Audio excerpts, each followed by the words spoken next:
Sziasztok, sziasztok! Petra vagyok, és ez egy Easy Hungarian videó a pihenésről.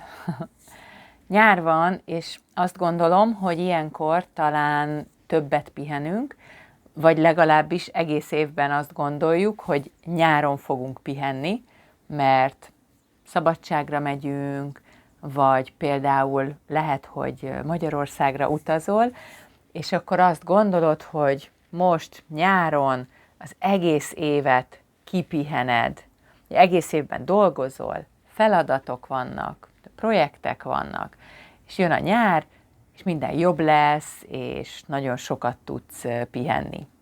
És akkor kipihened az egész évi stresszt és munkát. És gyakran azt gondoljuk, vagyis én azt gondolom, hogy nyáron majd jól kialszom magam. Kialszom magam azt jelenti, hogy annyit alszom, amennyit kell. Tehát addig alszom, amíg nem leszek már fáradt vagy álmos. És igen, gyakran azt gondoljuk, hogy a pihenés ugyanaz, mint az alvás. Tehát ha pihenni akarunk, akkor aludni kell. Vagy azt gondoljuk, hogy ha fáradtak vagyunk, akkor jó lesz vasárnap délután a kanapén ülni, vagy feküdni, és sorozatokat nézni a Netflixen. Jó, én ezt gondolom, tehát nekem ez az egyik fontos pihenés, hogy hétvégén egy kicsit Netflixezek délután, ebéd után. Szóval gyakran azt gondoljuk, hogy ha pihenni akarunk, akkor alszunk, vagy fekszünk, és ez a pihenés. De a pihenés nem mindig az alvás. Ha fizikailag vagyunk fáradtak, akkor jó lehet, hogy egy kicsit fekszünk, vagy alszunk, de gyakran nem alvásra van szükségünk, hanem az segít, ha például sétálunk egy kicsit. Gyakran lehet hallani azt, hogy ugye van passzív pihenés és aktív pihenés. A passzív pihenés például az, amikor alszunk, az aktív pihenés pedig az, amikor például sétálunk vagy biciklizünk. Pszichológusok szerint nem csak ez a kettő típus van, hanem sokkal több, mert a fáradtságnak is több típusa van. Ugye lehet, hogy fizikailag vagyok fáradt, vagy mentálisan, vagy szociálisan, és gyakran szenzorosan vagyok fáradt. És más típusú pihenésre van szükség, ha fizikailag vagyok fáradt, vagy ha mentálisan, vagy ha szenzorosan. Szerintem ezek nagyon érdekes dolgok, és azt gondolom, hogy sokat segítenek, ha szeretnénk jól érezni magunkat, és szeretnénk jól pihenni. Ha fekszünk és sorozatot nézünk, én nagyon szeretem, ez nem mindig segít. Én is gyakran azt érzem, amikor sorozatot nézek 1 vagy 2 óráig, hogy felkelek a kanapéról, és azt érzem, hogy nagyon-nagyon elfáradtam. Úgyhogy fontos jól pihenni. Na, erről is olvashattok most az Easy Hungarian magazinban, mert az augusztusi téma a pihenés lesz. Természetesen júliusban is egy nyári téma volt, akkor az utazásról olvashattatok, és az utazásról beszélgettünk, és most augusztusban a pihenésről tudtok olvasni, hallgatni, videókat nézni a magazinban és a klubban is. A magazint és a klubot is megtaláljátok a patreon.com/Easy Hungarian oldalon. Gyertek, és olvassatok magyarul, mert az jó. Nagyon sokat segít a tanulásban, a motivációban, ha tényleg érdekes dolgokról olvasol magyarul.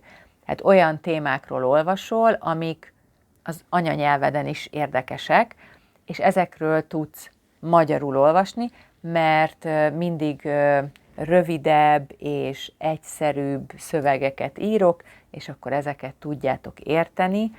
Szerintem ez nagyon szórakoztató módja a tanulásnak.